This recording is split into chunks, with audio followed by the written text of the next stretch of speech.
What is your background? Well, professionally, I practice as a barrister out of Chambers and Temple in London. Born and bred here in London, and spent a little bit of time working in the past in the US and in Israel. Okay. And you have been talking a lot on TV and with Douglas Murray, which was exciting for me because I'm a fan of both of yours, and about what is happening in Israel and what is happening in Gaza and what is happening in with Hezbollah, I imagine, and all of these things. And they're so hard to pin down what is actually going on, what everything is, what the terms are. And so I'm so happy to have you here. And one of the things I'm hearing everywhere all the time from people around me, it's written on walls where I live, is that Israel is committing genocide. What do you say to that? This is probably the biggest blood libel that Israel is currently having to contend with. It's by no means a new allegation, but it is entirely false. It's certainly gained traction more recently over the last 12 months, not in small part because South Africa, of course, has brought this allegation of genocide against Israel at the International Court of Justice. Now, that was pretty calculated. The allegation was advanced because it forms a sort of legal hook by which South Africa was able to bring Israel to the International Court of Justice. It's a technicality, if you will, that it bases the jurisdiction of the court on the fact that both Israel and South Africa are party to the Genocide Convention.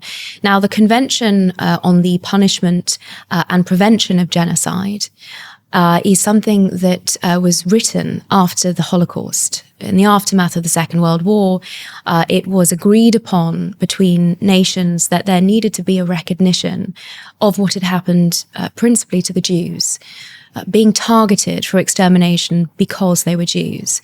And it was a jurist by the name of Raphael Lemkin who came up with this term to provide some kind of terminology, a legal lexicon, if you will, for that experience of being targeted because of your membership of a racial, ethnic, religious or national group. And so the crime of genocide, as it was defined by Raphael Lemkin, and then in the context of Article 2 of the Genocide Convention, is about intentionally seeking to eradicate a group in whole or in part through a series of acts, including killing, creating conditions that make life impossible.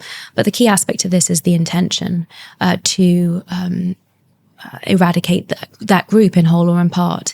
Now, this is an allegation that is being advanced against Israel, I think, extremely maliciously.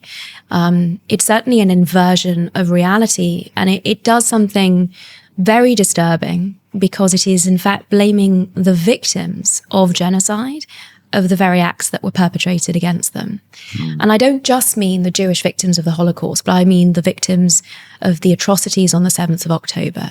Because when Hamas and Palestinian Islamic Jihad and other terrorist organizations and many supposed ordinary civilians crossed the border on the 7th of October from Gaza into Israel, they committed indisputably acts of genocide. They recorded these on GoPro videos. They sent them around the world through social media.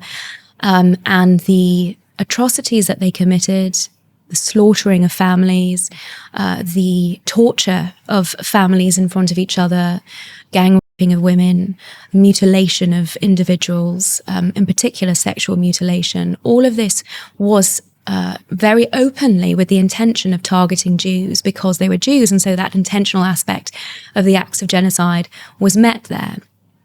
So it's an inversion by blaming the victims of the very crimes that were perpetrated against them.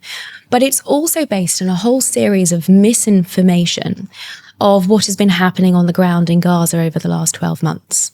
And this is certainly in part because of what we have seen over our television screens. The images coming out of Gaza have been horrific, but they have not been presented in any way in their proper context. Now, part of that context is that no information comes out of Gaza that is not controlled by Hamas. Hamas still controls Gaza, absolutely. Israel has been engaging Hamas and other Palestinian terrorists through various different geographical areas in Gaza, but it has not maintained control of any of those sectors. And what everyone outside of that part of the world needs to very much bear in mind is that no journalist, no international organization, no humanitarian, no doctor is able to report what is happening on the ground in Gaza in any way that Hamas, an internationally prescribed terrorist organization, do not approve of. So the first thing is what we're seeing coming out of the Gaza Strip is undeniably Hamas propaganda, but it has then been embraced, and it goes through a process, I think, when it gets channeled through international media, social media, certainly into the protest movement, of being filtered into this vehemently anti-Israel narrative. And that's where you get this false information, for example, that Israel is targeting civilians. Because at the core of this genocide canard, this blood libel, is the idea that Israel is killing Palestinians just because, or even with the intention of destroying them. And that could not be further from the truth. Every step that Israel has taken in the Gaza Strip has been gone through by lawyers to ensure that it is compliant with international law, that it targets legitimate military targets, either combatants or terrorist infrastructure, and that there is a proportionality analysis conducted in relation to each strike that is taken, each military maneuver, to ensure that the military aims of that strike are proportionate to any expected civilian collateral damage, to use the military technical term. That, of course, is completely contrary to the narrative that we're hearing, but I think we do need to step back and understand that this is not a new phenomenon. There is a long history of false allegations, in particular against the Jewish state. And it's important to step back.